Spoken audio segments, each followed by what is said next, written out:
always feels like it's the first time you've seen yourself in a while, Josh. We get to talk to you here. No, there's The no commentary. It's great. I've got a little bit of a maybe like a little bit of an offbeat question, I guess, to start us off here. But I had a question about a formation that we've seen you guys use a little bit the last couple of weeks, where you guys are in the shotgun and you have two running backs on the field, and one is alongside the quarterback, and then the other is sort of right in front of that guy. And we're obviously used to seeing you guys use like I formation under center. Yep. I guess what are the advantages of doing that way out of the shotgun? Because I don't think we see it all that often around the league. So I just was curious about that. It kind of forces the defense to, they have to make a decision about how they're going to, cover, let's just say that side of the field or the formation in terms of being outflanked.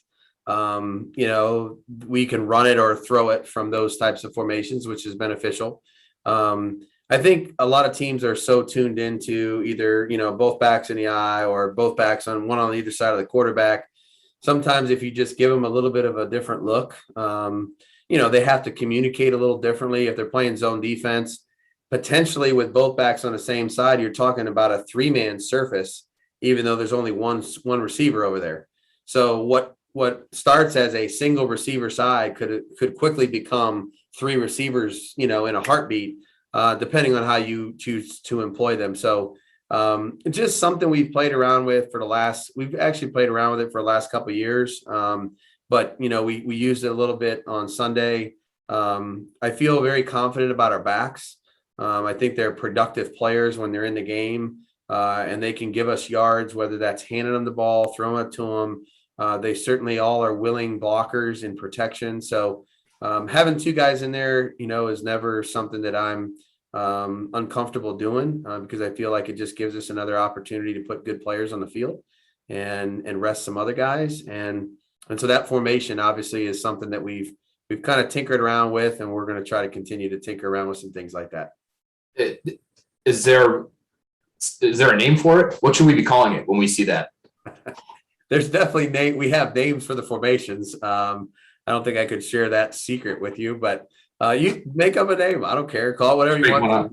Yeah, we put them in different spots too. Sometimes they're weak, sometimes they're strong to the tight end side. So they're not always the exact same location. So, but we've tried to, like I said, we're trying to expand what we do and how, and again, this is a part of the year where if you can just add another element to your game, to your scheme, it gives the defense maybe something fresh that they haven't prepared for at this point in time of the year. Maybe you can gain a small advantage and kind of, keep them off balance a little bit at this point in time. Got it. Thanks, Josh. Appreciate it. Yep. Next question, Ben Volin, followed by Chris Ryan. Afternoon, Josh. Hope you're doing well. Hey, Ben. How you doing? Good, man. I wanted to ask you about Mac Jones. I was looking at his stats, and it seems like he's made pretty steady improvement in almost all of his stats between September and October. Do you feel like you've seen steady improvement from him throughout the season? I think Mac has made progress in basically everything we're trying to do. I know we've hit some stretches, periodically in games where we went through a little dry spell in LA there, where we had a few incompletions that we would like to have hit. But I think Mac is working really hard to try to master and improve in all levels of quarterback play. And I keep telling myself this too, because I think it's important for us to keep perspective. Now, these are his first 9 games in the NFL. And, we ask a lot of the quarterback position mentally. We ask a lot of the quarterback position after the ball's been snapped. And sometimes I see a lot of progress in things that don't necessarily show up in the stat sheet. And so I just feel like each day is an opportunity for him to grow and improve. And I think it's really important that we don't measure. I'm not worried about measuring him right now. I think every day and every week is an opportunity to make progress. 3 years from now, you can start talking about enough of a sample size to to look back and see where we've really grown and measure from rookie year to some other year. But right now we're in the middle of his rookie year. And so I think daily progress is the goal. Mac's work ethic and attitude have been tremendous. And I know that he's looking forward to getting ready for this week too. Do you have an example of some area that he's improved that maybe doesn't show up on the stat sheet?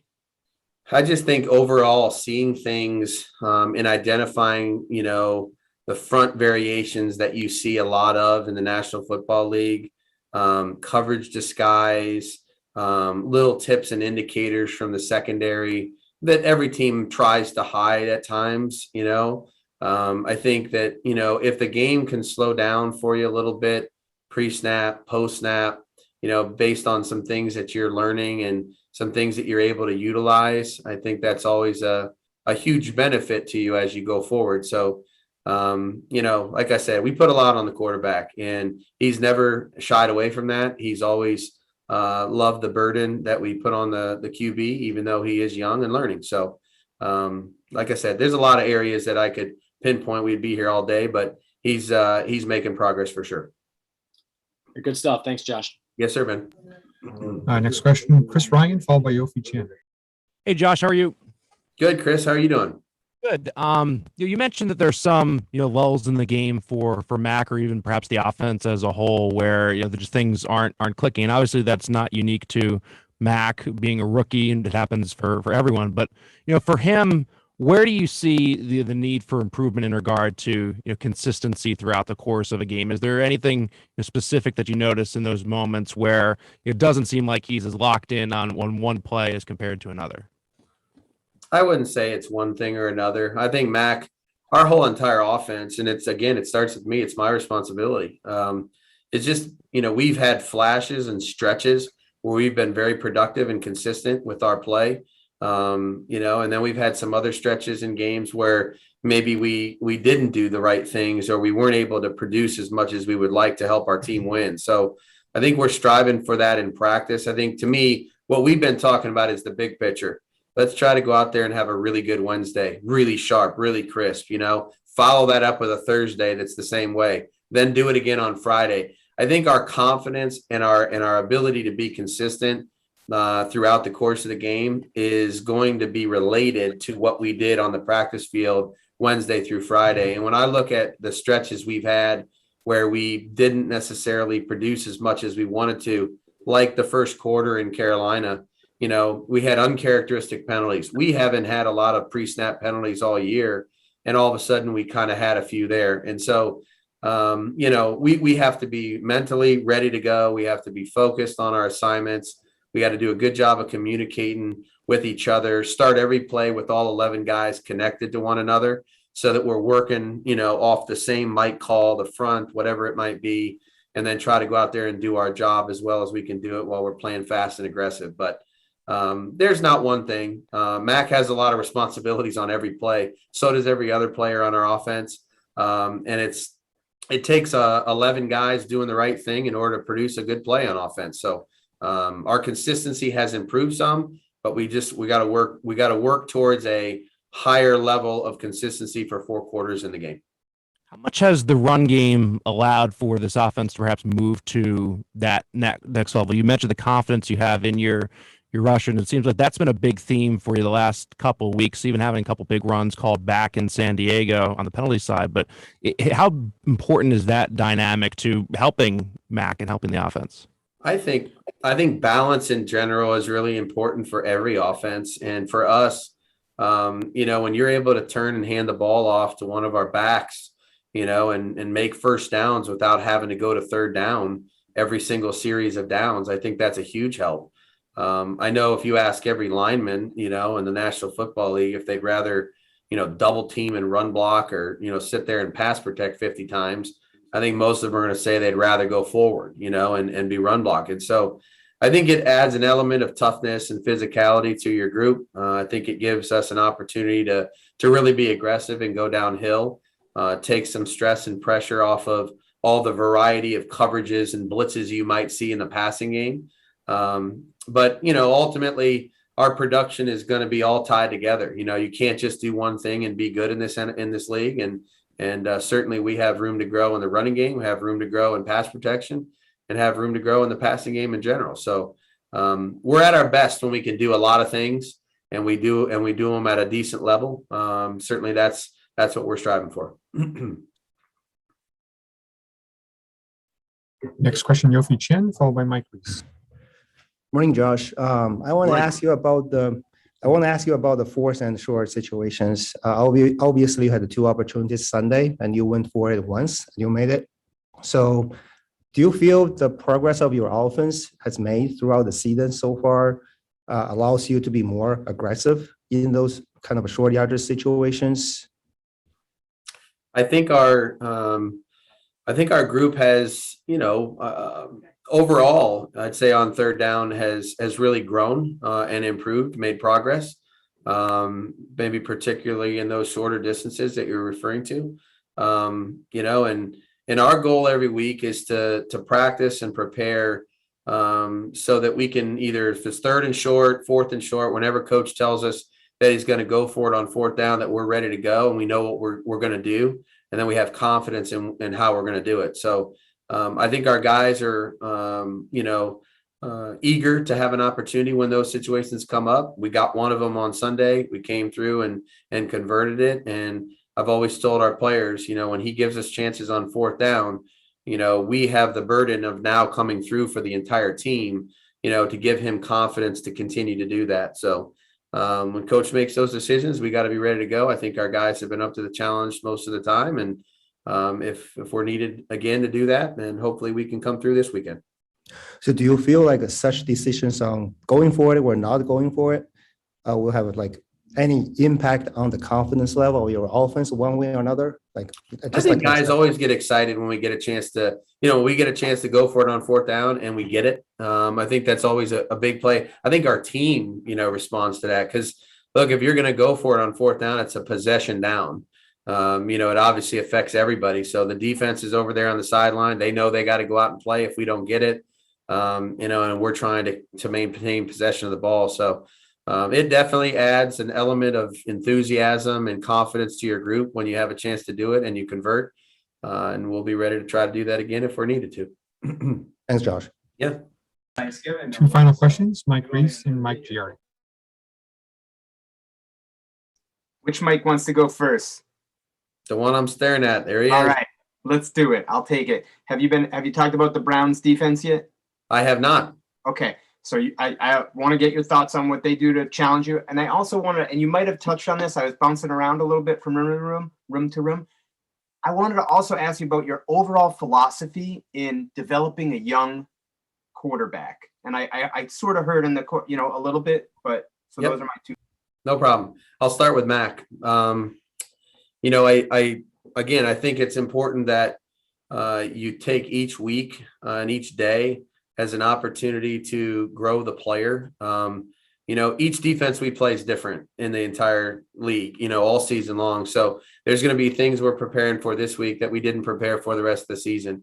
And that's the nature of the challenge of the NFL every week. And so for a young player, he has things that we want to work on mechanically and fundamentally with him in his game that have nothing to do with the opponent.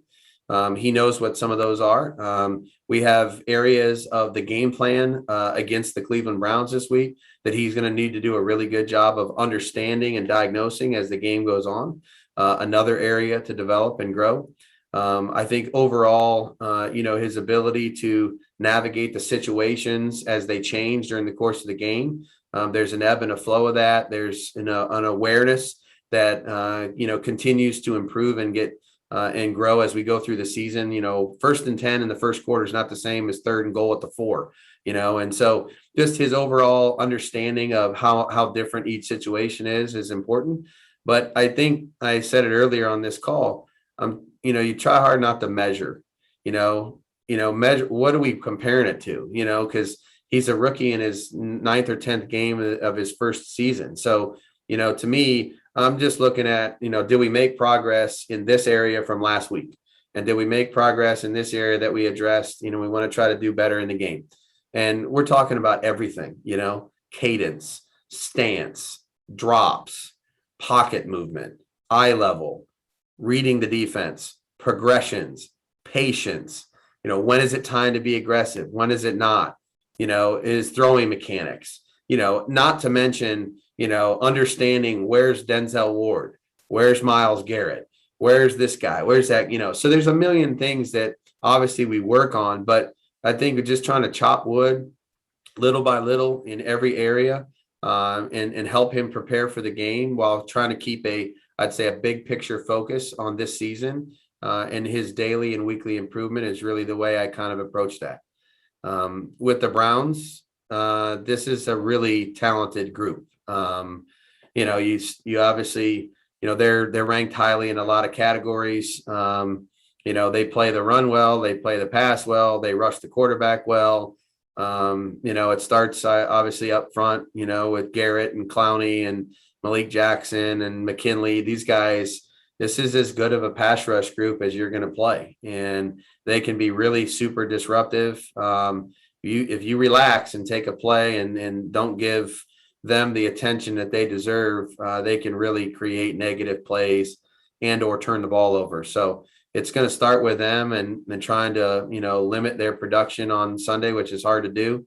They got really good players up there. Their linebackers are fast. They're active. They get to the ball. They don't blitz statistically a ton, but when they do, they're very productive. And then the secondary, Ward is as good of a cover player as we'll see. This guy is really sticky in his coverage. He's hard to get open and get away from. And he's as good as advertised in terms of being able to play the ball when it's in the air. You better be really on top of your stuff if you're throwing that way. And we'll have to see if we're up to the challenge on that one. Johnson, we played against Johnson in the secondary before with the Rams. Very smart player, good tackler. Keeps that, kind of sets the table. Wears the green dot. Does a lot of communicating. Does a good job of disguising what they do. So they're really well rounded. There's not a lot of holes in this defense. They really play fast and aggressive. Coach Woods does a great job. Their whole staff has them playing really well. They obviously created a lot of turnovers on Sunday, which helped flip that game upside down. So it's going to start with us taking care of the football, and we need to improve in that area in general. But this is a team that can really hurt you if you're not careful. So big challenge ahead for us. Last question, Mike Gieri. So Josh, you're saying if I get a haircut, maybe I should go buzz cut, and that'll make me look like I've really lost a lot of weight? I feel thinner. I mean, I feel like I have. No, you look good. Yeah. Gosh, look at this, huh? I might just shave the whole head. I'll tell you, Mike, it's not because I've been on the treadmill or in the swimming pool losing weight. So a tough time of year, Josh. Tough time of year. It hey, is. You mentioned the physicality of the running game. Do you, as you're watching that happen, can you sense an attitude shift maybe in your team? Like, hey, Ramondre just lowered his shoulder and ran over 34, or Ramondre stiff arms a guy, or Bolden carries 3 defenders. Mm-hmm. Can you feel that sort of energy as a coach and maybe say, we might go back to this, or let's run another one? Yeah. I think the whole sideline feels like that. Football is a contact collision sport. And, when you on offense, we're usually the ones getting tackled. And so when we have an opportunity to lower our shoulder and add yards after contact in the running game, whether that's a back, a tight end, or a receiver, that usually gives you a burst of juice and energy on the sideline and on the field. And the guys feel it too, and look, we've always talked about needing to be a tough physical team, playing in New England. We know the weather's not going to be perfect up here all the time. And so we've always kind of hung our hat on trying to become that kind of a team. And you don't get to just carry that over from year to year. Each team has to establish and reestablish their own identity in terms of how tough and physical they're going to play. And so I think this group has made some progress little by little, and they do it in practice. You see it in practice. They work their butt off in practice to try to improve our double teams, our pad level, our running with the ball in our hands, our ability to use our stiff arm, which we've worked hard on the last couple of weeks in practice. I mean, those things, when they start to show up in the game, you start to see practice execution on the game field, and then the guys really start to see the fruits of their labor. And so yeah, we're always going to try to add that element to our game plan and give our guys an opportunity to do that and be physical up front. And when we can, and sometimes the things you're talking about, what gets lost is what happened before the runner got there. On some of those plays you were just referring to, the runner didn't get touched until he was down the field, which a lot of people had to do a lot of good things up front in order to enable that to happen. So any good running play usually incorporates a lot of people doing their job and a lot of people being tough and physical. And we had a handful of them on Sunday, and we're going to need a handful of them this week and moving forward as well, because like I said, you want to stay balanced. You want to maintain your ability to do both run and pass well. And we're going to need to be able to be balanced this week against this defense. Thank you, Josh. Appreciate it. You got it, Mike. Thank you, Thanks, Josh. guys. Thanks, everyone. Have a good day.